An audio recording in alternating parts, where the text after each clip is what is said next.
Itu mah pansus haji dibuat karena sengaja pingin menjatuhkan Menteri Agama.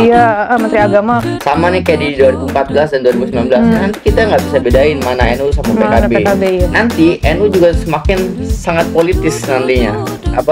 Cita-citanya luhur ya, dia visi misinya sebagai ormas sosial kemasyarakatan ini akan jadi pudar. Janji untuk memberikan tambang, kemudian pemilu. Salam jumpa, salam Indonesia. Kembali lagi bersama kami di Syndicate Talk. Yang lanjutannya sih sekarang sesinya lagi Via dan Firdika. Bersama Firdika Firdi dan Via gitu. Ini kali keduanya nih Fir, kita dipertemukan di episode Syndicate Talk. Nah, oke, lanjut nih Fir. Ngomong-ngomong Fir, kita bakal ngomongin tentang situasi terkini nih soal dinamika politik domestik. Oke. Nah, terakhir kan yang lagi rame itu ngomongin tentang pansus haji ya, karena ada masalah tuh di penyelenggaraan haji. Nah, kalau lu sendiri nih sebelum masuk ke topik itu, lu ada keinginan gak sih buat naik haji? Enggak. Lu Sejauh ini enggak. tapi lu muslim kan? Gua agamanya yang menyembah pohon lah. Yang penting dia bisa ngasih oksigen ya. Kalau tabung oksigen di semua bisa gue sembah. Tapi ya Bang Esi. Ya, tapi kalau soal masalah haji kayaknya hampir tiap tahun deh.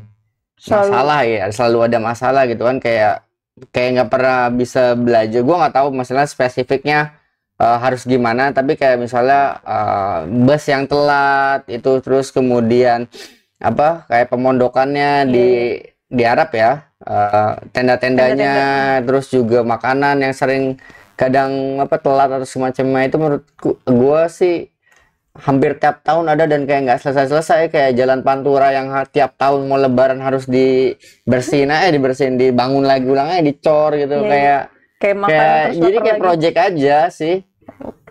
Maksudnya project dalam arti kayak project aja, kayak sengaja mau enggak ini sih, sengaja apa enggak sengaja, tapi pasti ada masalah ya. Pasti salah terus gitu, dan kayak nggak belajar dari kesalahan aja. Tapi kalau misalnya yang terakhir nih Fir, tentang kuota tambahan haji yang harusnya dibanyakin di reguler, tapi ternyata yang jumlahnya yang lebih banyak yang khusus gitu. Itu emang ada presidennya gitu sebelumnya tentang kayaknya sih gue nggak tahu spesifik, tapi setidaknya kan yang harus diutamakan yang reguler kan, karena antriannya panjang tuh sampai 32 atau 40 tahun gitu kan. Kalau sekali nabung ya jadi kayak 10 Piala Dunia lah. Messi udah jadi pelatih atau bahkan jadi udah meninggal lagi tuh kalau udah reinkarnasi. Kayak Orde Baru, presidennya 8 Piala Dunia, dari Beckenbauer main sampai Beckenbauer jadi pelatih dan hampir meninggal juga, Suparsi Soeharto presidennya. Terus akan menjadi seperti itu. Iya, jadi yang misalnya gua umurnya 25, daftar waktu tunggu 35 sampai 40. Berarti kan umur 60 atau 65 kan baru berangkat. Baru berangkat. Nah, harusnya memang itu yang kayak pemerintah atau regulasi dicek lagi untuk jelasnya, itu kan memang harus diutamakan kan. Dan menurut gue sih di DPR ya wajar gitu, ada DPR kemudian memanggil penyelenggara haji, dalam hal ini Kementerian Agama untuk pertama meminta keterangan pertanggungjawaban, mungkin mau kayak gitulah ya, pasti nanya dulu. Nah itu tuh yang menariknya nih Fir, di perseteruan di permasalahan hari ini tentang haji itu, ini tuh menarik elit-elit dari PBNU dan PKB yang katanya ini menjadi puncak perseteruan di antara kedua entitas ini nih Fir. Emang iya? Kan katanya sebelumnya memang ada permasalahan kan antara PKB dengan PBNU kan dari tahun berapa sih Fir? 2000. Mikir dulu nih, kayaknya yang ini ya, yang gara-gara DPR panggil, kemudian responnya PBNU bilang kalau itu masalah pribadi antara Menteri Agama Gus Yakut dan juga Gus Yahya PBNU, dan PKB dinilai nggak suka dengan dua orang ini. Kemudian respon PBNU di rapat pleno gitu, lupa itu, tapi dibahas kalau PKB itu harus balik lagi ke NU-nya gitu. Terus maksudnya gimana? Iya, maksudnya tuh itu kan jadinya kan malah kan masalah haji nih, terus ada omongan soal itu mah pansus haji dibuat karena sengaja pingin menjatuhkan Menteri Agama. Menteri Agama, karena kebetulan memang si Menteri Agamanya adalah adik dari Ketua PBNU kan. Nah ini katanya ada masalah pribadi karena Karena memang selalu ada masalah ya antara PBNU dan PKB. Enggak sih, kalau ya mungkin permasalahan antara ini kan PKB dan PBNU itu kan pas Pilpres kemarin kan 2024 24 ya. yang eh, PKB mengusung apa Anies dan Caimin dan Caimin ketua PKB. ya, Nah. tapi PBNU sebenarnya tidak pernah secara terbuka mendeklar, tapi beberapa orang petingginya gitu adalah ke Prabowo. Kalau Prabowo laporan Gibran. Tempo kayak gitu kan. Iya, iya. Selisih. Jadi Perbedaan berebut NU lah politik, ya. ya. Jadi pemilu kemarin kan berebut NU. Yang tiga juga ada unsur NU-nya Pak Mahfud. Karena Pak Mahfud intelektual NU, tapi yang paling sedikit kan kemarin dapatnya 16%. Terus sekarang memang nggak punya basis massa. Jadi katakanlah yang terlihat sangat besar perebutan NU-nya itu sebenarnya antara 1 dan 2, Caimin, Anies Caimin dengan Prabowo Gibran yang sampai bilang ada NU kultural dan NU struktural gitu ya. Tapi menarik, sebelum ke situ kita lihat dulu sih sebenarnya roots-nya gitu kan, sejarahnya kayak gimana. Nah, gue sih ngelihat kalau antara PBNU dan PKB ini kan kayak orang tua dan anak. Gimana tuh? Karena PKB lahir dari rahim ya orang-orangnya NU, kiai-kiai NU, terutama pertama adalah Gus Dur gitu, ada ketua umumnya, kemudian juga jadi presiden. Nah, PKB dibentuk sebagai sarana untuk umat Nahdliyin memperjuangkan politik praktis, memperjuangkan apa haknya atau apa dalam politik praktis. Karena kita tahu nih setelah tahun 1984 itu ada kembali ke Muktamar 1984, kembali ke Hitoh 1926 yang NU itu fokus di keagamaan. Fokus keagamaan, terus juga sosial kemasyarakatan, enggak ke politik praktis. Dan kalau kata Gus Dur, biar warga NU ini tidak dimanfaatkan oleh kepentingan apapun. Konteksnya saat itu adalah pasti Golkar kan, tahun Orde Baru lengser. Jadi ya udah bikin saluran sendiri. Nah, hubungan ini sebenarnya kan ya dalam hal ini mau tidak mau, suka tidak suka, pasti biasanya NU itu mendukung atau merestui PKB karena timbal balik. Tapi masalahnya dua-duanya juga harus otonom nih. Jangan sampai NU entitas keagamaan, ormas keagamaan, sosial masyarakatan terlalu banyak orang politiknya. Tapi juga terutama PKB ya, dan juga bagaimana PKB ini bisa mandiri. Tidak selalu mendapat dalam tanda kutip digendong sama NU terus-menerus, karena memang sudah punya basis massa yang jelas kan. Nah, ini gimana PR-nya? Nah, dulu menurutku sampai tahun 2019 itu jelas ya, kayak Said gitu declare kalau tahun 2014 pemilu dan 2019 pemilu itu mendukung PKB. Bahkan 2019 ada wakil presidennya Pak Ma'ruf Amin itu kan dari NU kan. Nah, itu bisa disebut bahwa ini all out lah, total. Nah, kita lihat menariknya di sini, terlepas dari konflik yang Gus Dur dengan PKB Gus Dur dengan PKB Caimin ya, kita lepaskan dulu. 2014 PKB mendapatkan kurang lebih 47 kursi DPR RI. Itu full support dari PBNU. Kemudian tahun 2019 bertambah jumlahnya jadi 58 kursi DPR. Nah, menarik ya, di 2024 kemarin ini kan perebutan kan. Berebut suara NU, berebut restu dari NU, dukungan, endorsement atau segala macamnya lah. Bahkan Gus Yahya bilang di awal-awal Muktamar 2021 itu setelah Muktamar 2021 bilang bahwa NU ini akan kembali fokus kepada sosial kemasyarakatan, tidak banyak politik. Makanya kalaupun ada gitu ya, ada beberapa orang yang pengurus PBNU yang juga pengurus partai politik itu tidak didominasi hanya PKB, tapi ada beberapa mix. Jadi NU ya banyak warna gitu kan di dalam, nggak cuma PKB didominasi. Karena ada kekhawatiran tadi 2014 dan 2019. Saya melihat kalau Gus Yahya di Muktamar itu melihat, wah ini NU terlalu politis, banyak orang PKB, jadi hampir tidak bisa membedakan mana NU mana PKB. Nah, di 2024 pemilu kemarin ini berebutan tadi ya. Ada calonnya Caimin dari PKB, partai yang Nahdliyin. Yang satu lagi adalah struktural PBNU yang dia liputannya Tempo ya, bahwa banyak petinggi PBNU itu mendukung Prabowo Gibran. Konteksnya di 2024 kemarin konfliknya kalau nggak salah PBNU, beberapa orang di PBNU lah ya, petinggi PBNU bilang ya PKB harus mandiri, kurang lebih gitu ya kalau di parafrase ya, jangan selalu digendong terus disupport terus sama sama NU. Toh PKB sejak Caimin pegang memang besar kan, suaranya selalu meningkat gitu. Ya udah, jangan tergantung, buktikan gitu. Sedangkan PKB mau nggak mau juga ingin merebut hati atau paling tidak menjaga konstituennya, Nahdliyinnya untuk tetap bersama PKB. Ini kan tantangannya kan, PKB. Makanya PKB menurutku waktu itu agak khawatir kalau akan kehilangan suara dari Nahdliyin itu. Nah, tapi nyatanya tadi ya hasilnya di 2024 pemilu 2024 kemarin PKB dapat 68 kursi. Naik cukup signifikan, dapat 10 kursi. Ya mungkin 10 juta atau berapa suara ya. Itu kan sangat besar.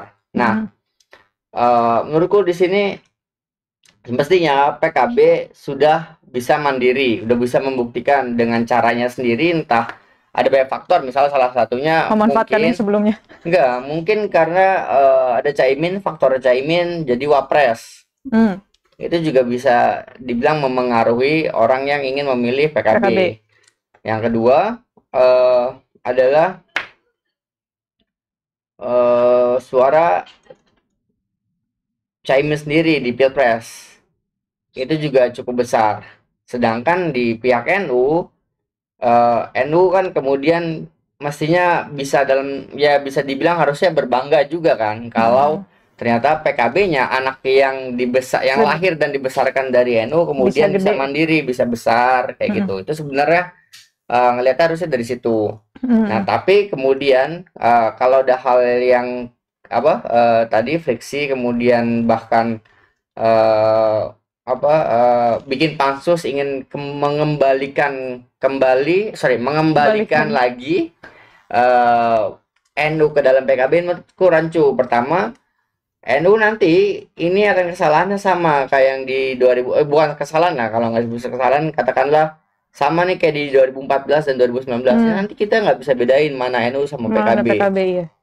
Yang kedua, nanti NU juga semakin sangat politis nantinya. Jadi ya cita-citanya luhur ya, dia visi misinya sebagai ormas sosial kemasyarakatan ini akan jadi pudar karena politiknya kemudian bercampur dengan politik praktis. Selama ini kan NU bilang politik kami adalah politik kenegaraan. Nah, dalam konteks ini saya bisa melihat sebenarnya kalau ini didorong harusnya agak aneh ya, tadi bilang agak aneh kalau misalnya itu muncul keinginan dari dalam internal PBNU sendiri. Saya menduga gitu atau menganalisis bahwa ini ada faktor eksternal yang mendorong PBNU melakukan hal demikian. Katakanlah ingin merebut kembali PKB dengan momentum ada pansus haji. Ini pintu masuknya. Bukan nggak mungkin, bahkan nanti bisa dibikin muktamar tandingan nih kayak zaman Gus Dur dulu kan ada 2008 tuh ya. Ada muktamar Caimin, ada muktamar Gus Dur. Bukan nggak mungkin. Nah, menurutku kenapa itu bisa terjadi yang tadi ya friksi dan kemudian ada momen gitu untuk PKB NU kok kenapa kemudian ngotot padahal PKB-nya udah besar, udah bagus gitu ya. Ini menurutku ada faktor eksternalnya.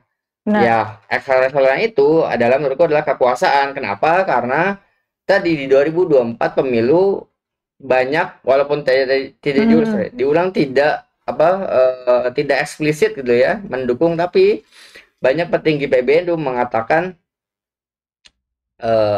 mendukung 02 yang didukung oleh pemerintahan Jokowi saat ini, yaitu Prabowo dan Gibran.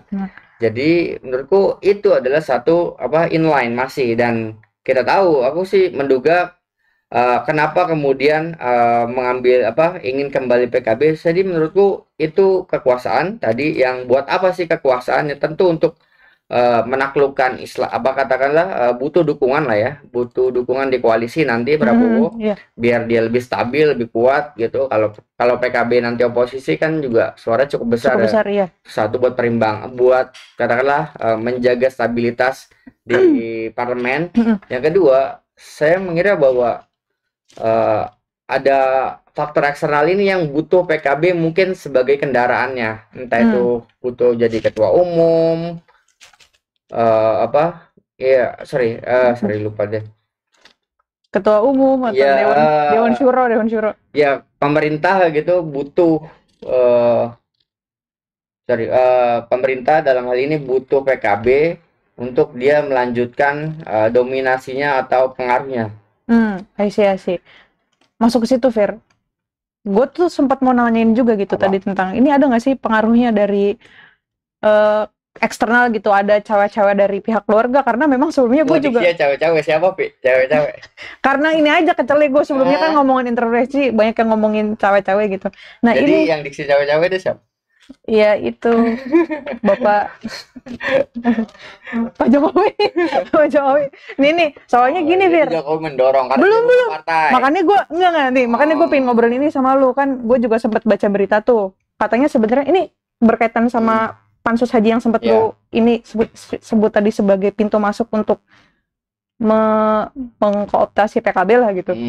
Nah, jadi sebenarnya memang sudah dibuat pansus haji dan memang akan melakukan evaluasi di tanggal 12 Juli sampai 15 Agustus. Tapi di masa itu ternyata DPR sedang reses.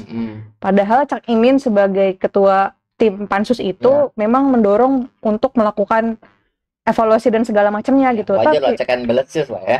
Ya itu. Nah, terus tapi di dalam perjalanannya itu Wakil Ketua DPR Pak Sufmi Dasko dari Gerindra yang merupakan salah satu parpol pendukung koalisinya Prabowo Gibran itu bilang bahwa jangan ada sidang segala macam di masa reses karena itu akan menyalahi aturan gitu.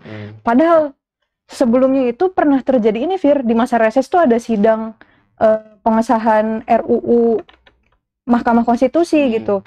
Waktu itu tetap jalan tuh di masa reses. Kenapa sekarang justru malah nggak jalan gitu dengan alasan seperti itu? Makanya gue tadi pengen ngobrolin itu sama lu. Apakah mungkin ada cawe-cawe atau intervensi dari pemerintah untuk melakukan kooptasi terhadap PKB? Karena sebelumnya tuh PBNU juga kan dapat ini kan konsesi tambang kan. Apakah itu salah satu bentuk berterima kasih PBNU terhadap Pak Jokowi untuk melakukan? Ya nggak tahu kok tanya saya. Iya.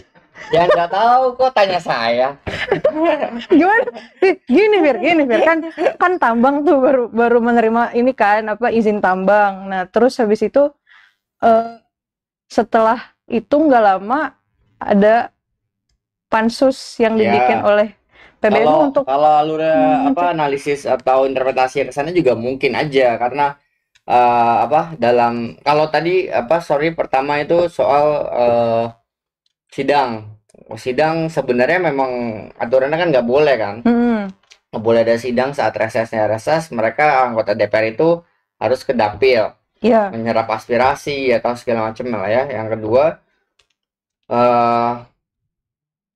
apakah itu terkait dengan kenapa bedanya kenapa giliran MK cepat atau undang-undang lain gitu yang berkaitan dengan kepentingan penguasa cepat, itu yang kemudian jadi kecurigaan banyak masyarakat terhadap pemerintahan hari ini.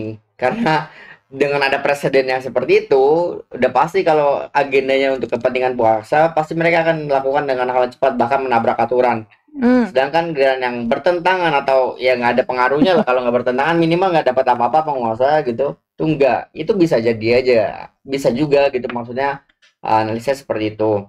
Atau interpretasi lu kayak gitu kan. Tahu yang kedua, yang tadi soal tambang ini juga mesti dilihat dari setelah Muktamar tahun 2021, Muktamar Lampung Desember 2021, kemudian pelantikan pengurusnya itu kalau nggak salah Januari 2022 tanggal 31 di Balikpapan.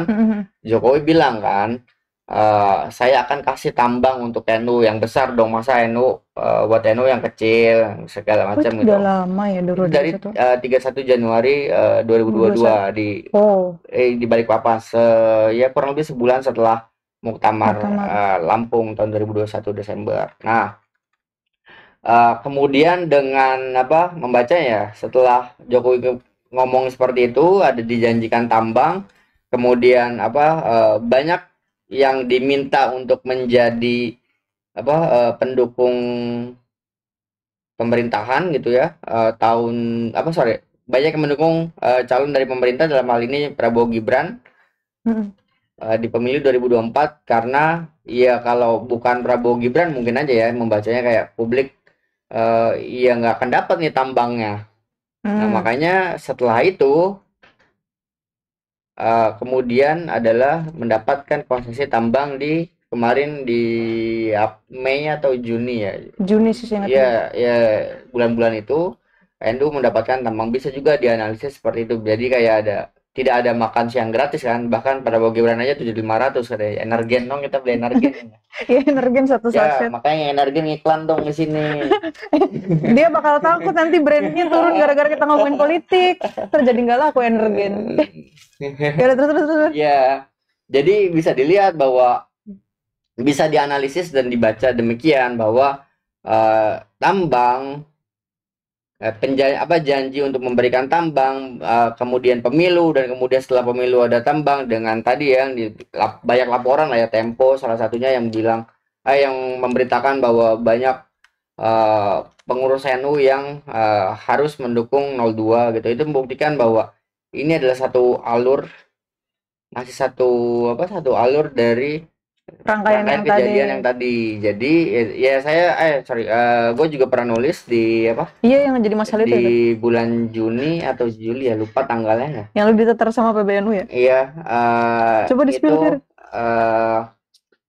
gue bilang bahwa tambang itu bentuk pemberian konsesi tambang kepada NU itu dan ormas keagamaan lain, tentu saja itu adalah bentuk kooptasi pemerintah terhadap organisasi keagamaan, karena nanti mereka tidak lagi bisa menjadi penyeimbang atau ya pengkritik lah pemerintah, atau bisa juga jadi pengawas kekuasaan, karena itu adalah bagian dari civil society. Nah, kayak gitu. Jadi nanti semakin ini nih, semakin besar kekuasaannya, semakin kita tidak bisa lagi untuk katakanlah mengkritik pemerintah dengan bebas. Pertama, pertama pemerintah sudah konsolidasi kekuasaan dengan hukum, katakanlah MK dan segala macam sudah diatur. Kemudian sudah ada tentara, polisi, ya juga begitu laporan-laporan media kan. Dan kemudian semakin absolut ketika ada agama. Kalau lagi menderita, ntar agamawan bilang udah emang nasib kamu seperti itu, mari kita atau kalau misalnya ada aktivis kemudian yang menolak ada konsesi tambang gitu di wilayah tertentu, misalnya di Kaltim atau di Banyuwangi gitu, nanti dituduh kamu akan melawan ini nih NU atau Muhammadiyah gitu kan, kamu masalah dosa atau segala macam lah, itu bisa narasi-narasinya kayak gitu. Jadi dan itu masuk juga nih karena politik organisasi keagamaan lagi bukan lagi politik kenegaraan, melainkan politik praktis, apa yang take and give-nya seperti apa. Dan ini menurutku juga yang tadi masih satu rangkaian kemudian masuk ke PKB itu, perselisihan antara PKB. Jadi itu kenapa tadi gue bilang ada faktor eksternal sepertinya yang mendorong kenapa sih NU malah bermasalah gitu dengan PKB dan ingin menarik balik, padahal PKB-nya sudah independen, bahkan tanpa dukungan NU secara resmi gitu ya, di politik di pemilu 2024 dia bahkan bisa 68 kursi. Iya sih. Nah, tapi itu menarik nih, Fir. Maksudnya menarik. Ya gue mendorong. Nah, jadi kalau misalnya dilihatin tuh risikonya emang besar banget gitu. Tapi sebenarnya polemik yang paling banyak terjadi tuh di tataran elit kan gitu. Tapi mau nggak mau kita nggak bisa memungkiri bahwa itu nanti bakal berimbas ke yang masyarakat kecil kan, yang seperti yang tadi lu bilang soal nanti kalau misalnya ada permasalahan ya. Nah, dari semua permasalahan ini, Fir, sebenarnya tuh juntrungannya kemana sih, Fir? Oke lah gitu, misalnya dari eksternal tadi kemungkinan besar melakukan cawe-cawe gitu. Juntrungannya tuh kemana? Kenapa sampai seksi itu gitu Ya bagi tadi aku lihat petahana? bahwa kekuasaan yang merusak semuanya, dari tadi ya soal bagaimana ormas keagamaan dapat konsesi, itu juga bagian dari apa politik praktis, apa dapat janji atau istilahnya itu kan apa, politik kentong babi ya, dijanjikan Iya ini ya. dapat ini. Dan saya melihat bahwa tadi faktor lain, kenapa sih PKB kemudian ini momen kemudian PKB kayak ingin diambil lagi. Ya saya pikir ada saat sekelompok atau seorang yang sangat butuh partai politik untuk menjaga eksistensinya, Siapa siapa? kekuasaannya. Siapa, Fir? Menurut lu siapa? Ya lu dulu deh, tadi gua udah nyebutin nama. Kalau Siapa? menurut lu siapa, Fir? Ya tadi nyebutin, oh tadi lu Eh, nyebutin nama Jokowi doang kan? Nggak ada iya, lagi gak ada kan? lagi emang. Kalau gue yang bilang Caimin gua, yang bilang Gus Yahya gua. Tapi ini kalau kata lu siapa? Ini kira-kira yang akan menikmati apa namanya manfaat dari ini tuh siapa? Yang nggak tahu kok tanya saya. Dari quote lu sih udah tendensius ya kemana arahnya. Nah, terus gimana nih ke depannya? Apakah PBNU dan PKB akan terus berseteru? Ada harapan seperti apa? Idealnya sih jangan lah. Idealnya menurutku justru keduanya ini kan tadi ya apa orang tua dengan anak. Justru orang tua tetap support walaupun tentu tidak harus apa declare dan mendorong, bahkan sorry kayak mendorong atau bahkan apa ya bahasanya, Mau mewajibkan wajib. gitu ya, pengurus-pengurus pusatnya daerah dan segala macam bekerja untuk PKB, enggak. Itu biarkan sendiri, kerja-kerja NU sebagai organisasi adalah kerja-kerja organisasi, sedangkan PKB kerja-kerja politik. Dan NU sebagaimana tadi apa tujuan yang mendirikan PKB adalah alat politik, alat untuk perjuangan politik. Praktis. Nah, iya politik praktis Umar Nahdliyin. Jadi NU bisa NU bisa saja menitipkan atau menyuarakan agenda-agenda yang apa ya untuk kemaslahatan umat, terutama Nahdliyin kepada PKB. Hmm. Ya gitu. Kayak misalnya NU kan concern dengan pendidikan juga, terutama pesantren. Dia Hmm. bikin undang-undang pesantren apa? Ada kan undang-undang pesantren? Oh, lupa dapat ya. Pokoknya Gue ada lupa nomor berapa. dapat dana berapa gitu, dana untuk pesantren itu kan salah satu yang apa juga concern buat NU dan juga ya ormas keagamaan lain, misalnya Muhammadiyah juga, apalagi Muhammadiyah kan punya banyak Sekolah. sekolah dan rumah sakit kayak gitu-gitu. Ya Muhammadiyah misalnya punya PAN, walaupun sekarang PAN lebih banyak partai artis kan ya, Iya, partai artis. daripada Muhammadiyahannya gitu. Hmm. Nah, tapi kalau misalnya ke depannya nih, Fir, ketika perseteruan itu terus terjadi, tadi lu kan sempat bilang tuh bakal berimbas ke kita. Sebelumnya yang ngomongin Gua emang Nadean. bukan kitanya dalam arti secara umum ya, secara luas gitu.